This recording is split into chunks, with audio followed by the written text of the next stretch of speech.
উদযাপনে নেই, আসলে কাজের মাধ্যমে প্রমাণ করতে হবে।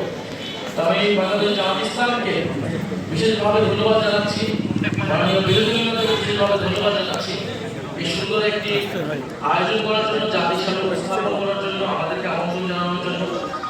এবং আপনারা জানেন যে সাম্প্রতিক সময়ে বিশেষত 5ই আগস্ট দুঃখজনকভাবে আমরা দেখলাম যে দিল্লিতে বসে প্রেস কনফারেন্স করার সুযোগ পাচ্ছে কথিত স্বৈরাচার শক্তি।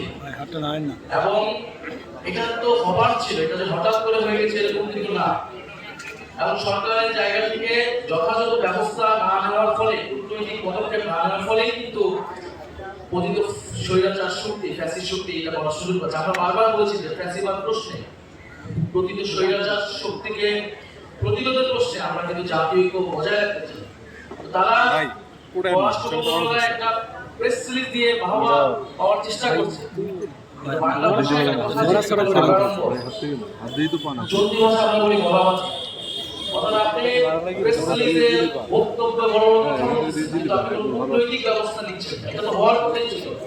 তারা তো ঘোষণা দিয়েই, এবং দিল্লি সরকার তাদেরকে সহযোগিতা করতেছে, ভারত সরকার সহযোগিতা করতেছে। ভারতীয় হাই কমিশনকে ডাকা উচিত ছিল সরকারের, এবং ডেকে কঠোরভাবে এটা নিন্দা জানানো উচিত ছিল। এবং পরবর্তীতে এই ধরনের ঘটনাগুলো সরকার কি ব্যবস্থা নেবে, কোন ধরনের কূটনৈতিক ব্যবস্থা নেবে, এটা জনগণের সামনে উন্মুক্ত করা উচিত ছিল। তো আমাদের সরকার দলের বন্ধুরা বারবার জাতীয় ঐক্যের কথা বলে ফ্যাসিবাদের প্রশ্নেও তারা নাকি আছে, কিন্তু আমাদের কাছে মনে হচ্ছে সংস্কার প্রশ্নে যেরকম তারা জুলাই থেকে বিচ্ছিন্ন হয়ে গিয়েছে, বিচার প্রশ্নে এবং কথিত স্বৈরাচার শক্তিকে ঠেকানোর প্রশ্নেও এই সরকার আসলে আপোষকামী। সরকার যদি আপোষকামী হয়, জনগণ তো বসে থাকবে না।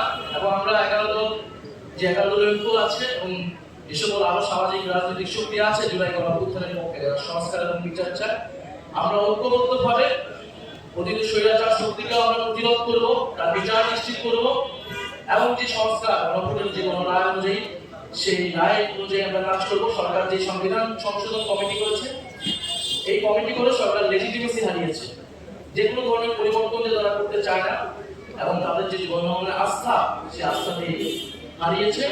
ফলে সাংবিধানিক একটি সংকট তৈরি হয়েছে, এবং সংকট তৈরি হয়েছে, জনগণের আস্থা তারা হারিয়েছে। এবং জনগণের আস্থা যখন একটা সরকার হারায়, তখন তারা তাদের টিকে থাকতে হয় ক্ষমতা, দাপট এবং সন্ত্রাসের উপর ভিত্তি করে। এবং সেটা কিন্তু সেই চিত্র বিগত 16 বছরে যেরকম আমরা দেখেছি, এখন কিন্তু আমরা দেখছি এই সরকার শুরু করেছে, এবং শুরু করেছে ক্যাম্পাসগুলোর মাধ্যমে। কারণ যেহেতু জুলাই গণঅভ্যুত্থানের সবচেয়ে বড় ভূমিকা ক্যান্টনমেন্ট ছিল আন্দোলনে, দুর্গ ছিল হচ্ছে বিশ্ববিদ্যালয় ক্যাম্পাসগুলো।